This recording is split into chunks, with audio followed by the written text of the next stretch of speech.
paz do Senhor, povo de Deus, sejam todos bem-vindos. Estou começando mais uma aula aqui pelo canal Casa do Pão e a proposta é comentar a Escola Bíblica Dominical, a lição da CPAD, no segundo trimestre de 2025. O tema é E o Verbo se fez carne, Jesus sob o olhar do apóstolo do amor, um comentário sobre o Evangelho de João. E hoje a nossa lição número 10, a promessa do Espírito, onde que o texto áureo se encontra em João capítulo 20, versículo 22. E havendo dito isso, assoprou sobre eles e disse-lhes, recebei o Espírito Santo. E a verdade prática, a promessa do Pai não se restringe a um grupo particular ou a um período específico, mas inclui todos aqueles que se arrependem e creem no Evangelho. E a introdução da nossa lição, hoje vou aqui falar alguma coisa sobre a promessa de Jesus, a promessa de Deus, que os discípulos receberiam o Espírito Santo. O poder e a presença do Espírito Santo viria para todo aquele que crê. Então hoje vamos comentar essa promessa maravilhosa que Deus deixou para a sua igreja. E o tópico 1 da nossa lição, a promessa do Pai. E a parte 1 diz, Jesus enviará o Consolador. Jesus está perto de deixar esse mundo e passar o cajado, passar as instruções para os seus discípulos continuar a pregação do Evangelho. E o capítulo 14 do Evangelho de João mostra ali um clima muito preocupante pelos discípulos, que eles não entendiam quando Jesus estava dizendo que iria partir. E no versículo 16, ele diz que rogará ao Pai e dará outro Consolador para que fique com os discípulos para sempre. Assim como Jesus era muito próximo, era como um pai, como um amigo íntimo deles, assim seria o Consolador, o Espírito Santo. Traria alívio, traria conforto, defenderia, intercederia pelos discípulos, faria uma obra tremenda através dos discípulos. O Evangelho só poderia ser pregado com a ajuda do Espírito Santo. Tanto é que Paulo fala na sua carta aos Romanos, capítulo 8, versículo 26, que não sabemos orar, não sabemos chegar na presença de Deus como convém, isso é da maneira correta, mas o Espírito Santo intercede por nós com gemidos inexprimíveis. Isso é, nós entramos em oração para falar com Deus e o Espírito Santo faz essa ponte, faz essa ligação até o Deus Todo-Poderoso, porque, como diz a palavra, Ele conhece as profundezas de Deus, sabe como levar as nossas orações, os nossos pedidos, os nossos clamores, a nossa comunhão com Deus até o trono de Deus. Parte 2 do tópico 1, o Consolador. Essa palavra Consolador quer dizer alívio, quer dizer também advogado, porque ele defende, quer dizer também ajudador, porque ele auxilia, ele dá assistência e suporte, mas também quer dizer fortalecedor, ele encoraja e ele anima. Então o Espírito Santo é tudo aquilo que nós precisamos para fazer a obra de Deus. Curso teológico é bênção, é bom, faça o curso teológico, estar sempre nas reuniões é bom, faz parte, mas o que nós mais precisamos nesses últimos tempos, num mundo tão globalizado e num mundo tão polarizado, precisamos ter mais intimidade com Deus através do Espírito Santo. Tanto é que quando Paulo vai encerrar a sua segunda carta aos Coríntios, ele escreve ali o que nós sempre falamos no final dos cultos, quando o pastor dá a bênção sacerdotal. Paulo escreve que a graça do Senhor Jesus, o amor de Deus e a comunhão do Espírito Santo sejam com todos vós. Então a graça vem por Jesus, o presente que ninguém merecia.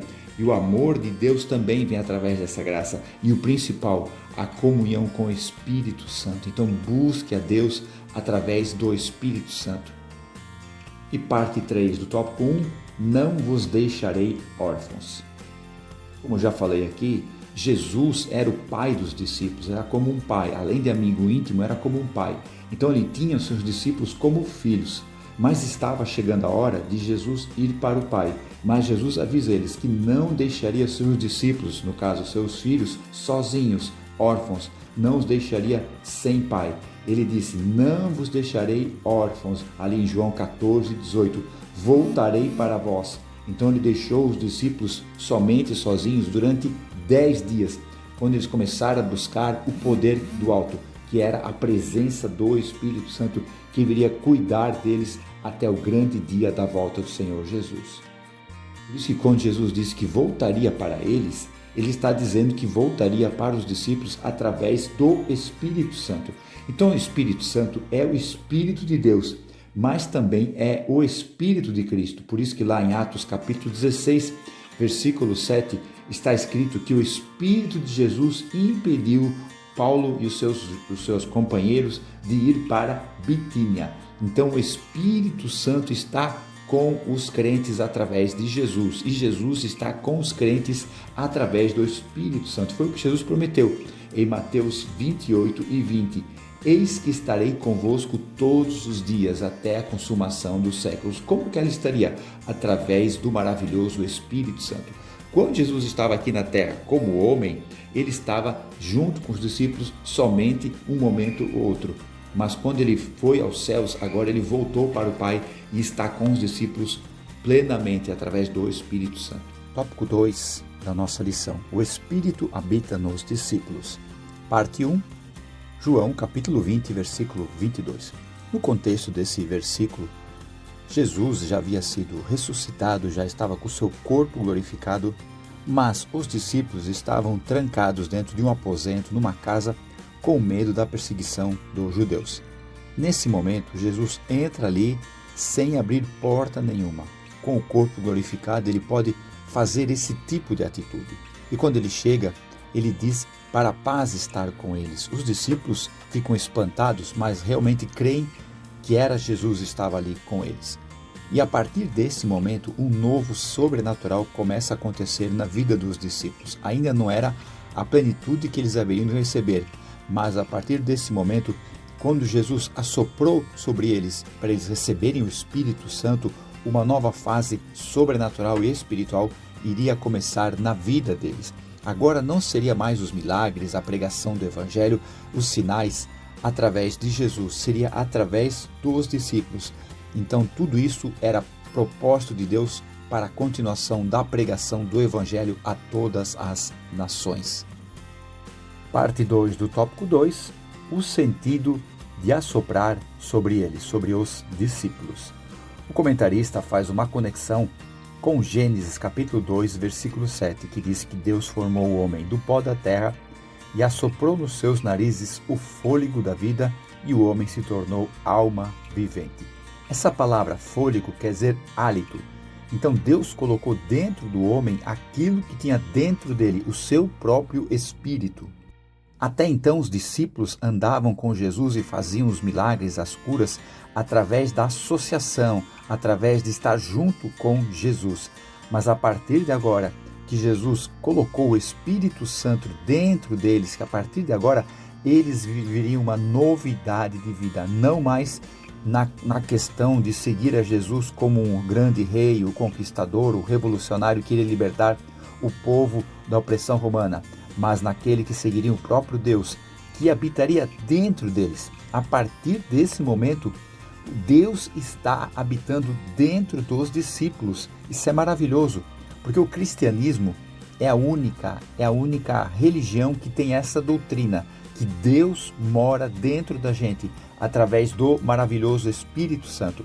Assim como Deus assoprou em Adão o seu espírito de vida, Jesus, sendo Deus, soprou nos seus discípulos o seu espírito de vida. Não tem como mensurar como que ficou os discípulos a partir desse momento. Mas uma coisa é certa, Deus os estava preparando para com poder e autoridade pregarem o Evangelho. Parte 3 do tópico 2, um episódio anterior ao Pentecostes. Quando Jesus disse, recebam o Espírito Santo e assoprou sobre eles, Jesus estava entregando para eles aquilo que Deus tinha dentro do seu próprio ser, o maravilhoso Espírito Santo, que agora habitaria dentro deles, faria morada dentro deles, como Paulo escreve na carta aos Coríntios: não sabeis vós que o vosso corpo é morada, é templo do Espírito Santo e que já não sois de vós mesmos, vocês agora pertencem a Deus. Veja que maravilhoso, nosso corpo é templo, é morada do Espírito Santo. Quando Jesus assopra sobre eles, eles recebem o Espírito Santo, recebem aquilo que Deus tinha para eles. Eu posso me lembrar de Números capítulo 11, quando Deus chama 70 anciãos e tira do Espírito que está em Moisés e coloca nesses 70, onde que eles ficam cheios do Espírito Santo e começam a profetizar. Era uma analogia, um simbolismo para aquilo que iria acontecer com os discípulos 3, 4 mil anos depois. Então entenda, assim como Jesus soprou os discípulos e eles receberam o Espírito Santo, nós, pela fé e pela vida entregue ao Senhor Jesus, nós demos liberdade, legalidade para o Espírito Santo morar dentro de nós. O Espírito Santo mora dentro de nós. Deus mora dentro de nós. Isso é maravilhoso. O crente, ele vive uma vida poderosa na presença de Deus, não porque ele está com Deus do lado dele, porque Deus está dentro dele. Tópico 3 da nossa lição, a promessa do Pai no dia do Pentecostes. Parte 1, de repente. Lucas escreve no seu Evangelho, no capítulo 24, versículo 49, que Jesus diz para os discípulos para eles ficarem em Jerusalém, porque ele enviaria a promessa do Pai, e do alto eles seriam revestidos de poder. Esta palavra promessa não é simplesmente algo que Deus está prometendo que vai acontecer. É, na verdade, uma declaração, é um acordo que Jesus está fazendo para os discípulos. Está dizendo para eles ficarem em Jerusalém, até que do alto seriam revestidos. Essa palavra revestidos quer dizer ser inteiramente envolvidos. Pelo quê?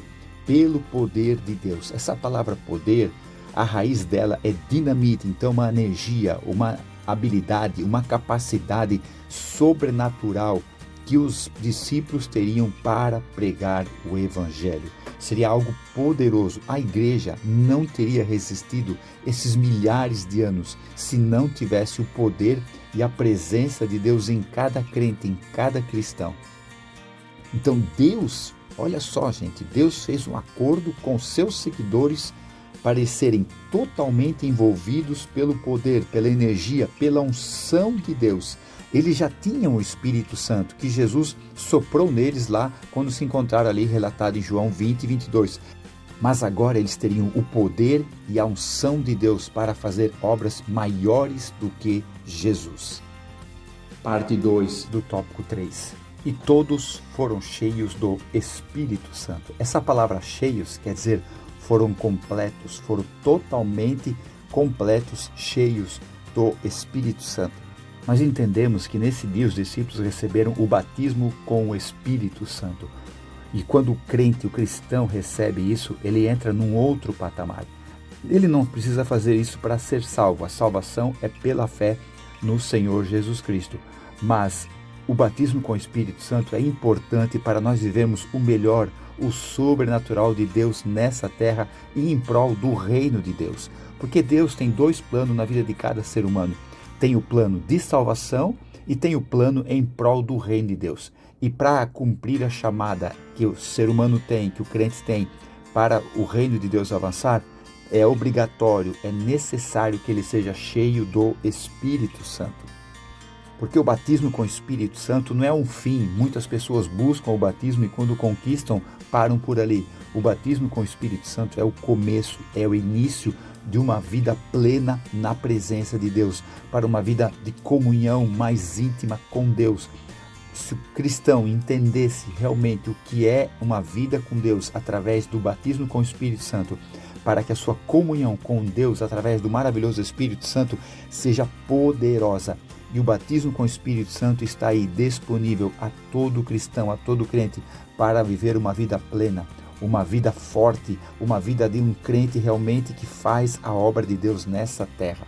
Isso que Paulo diz em Efésios 5,18, para nós não nos embriagarmos com vinho em que há contenda, isso é, não perder o sentido, não perder a noção, e sim, em vez de se embriagar com vinho, é para se encher do Espírito Santo. E quando ele diz enchei-vos, não é simplesmente um momento único, é um ato contínuo.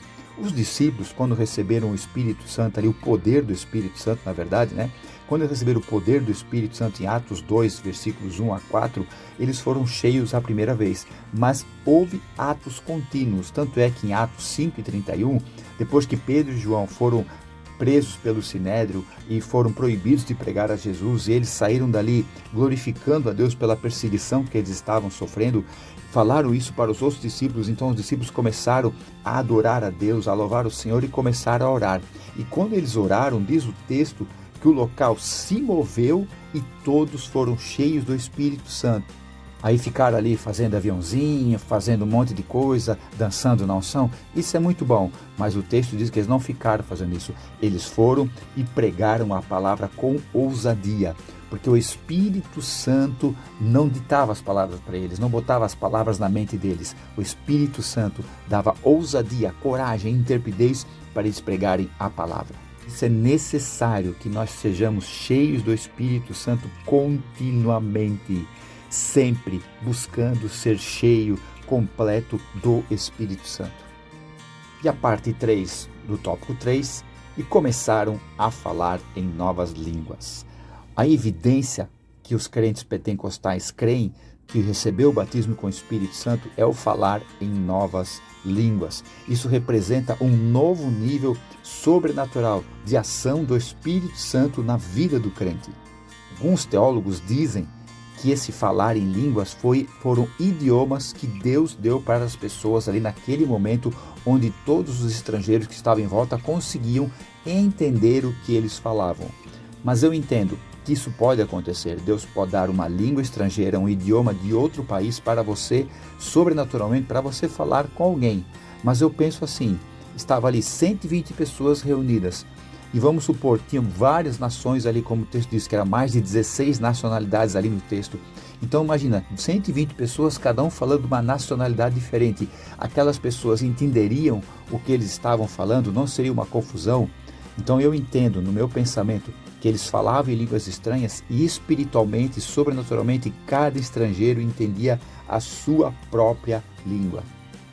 Mas a grande questão é, para que servem as línguas estranhas? Bom, em primeiro lugar, quando você ora em línguas estranhas, no seu secreto, no seu quarto, a sua vida espiritual é edificada, você é fortalecido. É o que Paulo fala em 1 Coríntios capítulo 14, versículo 4, que fala em língua estranha, edifica-se a si mesmo, mas o que profetiza edifica a igreja. Então, quando você ora e fala em línguas estranhas, o teu espírito, que é a parte mais importante da tua vida, é fortalecida. Você se torna um crente mais forte quando você ora em línguas estranhas. Nesse mesmo capítulo, no versículo 2, Paulo escreve que, porque o que fala em língua estranha não fala aos homens, senão a Deus, porque ninguém o entende, e em espírito fala em mistérios. Então, quando você ora e fala em línguas estranhas, a tua mente, o teu cérebro, ele entende espiritualmente mais os mistérios de Deus. A tua conexão com Deus vai crescendo a cada dia. O sobrenatural vai crescendo. Então, quanto mais você ora em línguas estranhas, mais o sobrenatural na tua mente vai ser percebido, vai ser entendido. Você vai ser mais sensível espiritualmente. Na carta de Judas, no versículo 20, ele diz que a nossa fé é edificada orando no Espírito. A nossa fé é fortalecida orando no Espírito. A palavra Espírito ali está com letra maiúscula. Então, quando você ora no Espírito, isso é, você ora em línguas estranhas, a tua fé cresce sobrenaturalmente. Os discípulos falaram para Jesus, Senhor, aumenta a nossa fé. Então, você quer a sua fé aumentada? Comece a orar em línguas estranhas. Você vai crer mais no sobrenatural de Deus. Na carta de Paulo aos Efésios, ali que ele fala da armadura de Deus, depois que ele relata ali toda a armadura, ele fala no final que é para orar todo o tempo com oração e súplica no Espírito. Então você quer usar a armadura espiritual, você quer entender como é que você usa essa armadura? Ore em línguas estranhas, ore o tempo todo no Espírito. As línguas estranhas não é para mostrar que é mais espiritual do que outra pessoa, que é batizado no Espírito Santo. As línguas estranhas é uma arma poderosa para a edificação do cristão e ser usado poderosamente na terra. Concluindo a nossa lição, a promessa do Espírito Santo que Jesus prometeu não só para os discípulos, não só para aquela época, como alguns pensam, que os sinais, os milagres, a unção acabou quando o último discípulo morreu. A unção, os sinais, os milagres estão aí até hoje. porque o Espírito Santo ainda está na terra. O Espírito Santo ainda habita dentro de cada cristão que crê. Basta nós buscarmos a presença de Deus, basta nós sermos humildes, reconhecermos que não somos nada. E o Espírito Santo está pronto para agir na vida de cada crente, de cada cristão. Alguns dizem que Deus vai enviar o último grande avivamento antes da volta de Cristo. Pode até ser, mas eu entendo que o Espírito Santo está aí para levantar para levantar você e sermos um atalaia nessa terra. Então a promessa já foi cumprida, agora é só nós tomarmos posse e começarmos a ser cheios do Espírito Santo e começarmos a cumprir a chamada que Deus determinou na eternidade nas nossas vidas. Amém, povo de Deus? Muito obrigado a todos vocês que acompanharam esta aula, esse breve comentário aqui. No próximo final de semana estarei aqui ministrando a lição número 11, a intercessão de Jesus pelos discípulos, que se encontra ali no Evangelho de João, capítulo 17. Amém? Fiquem todos na paz. Tchau.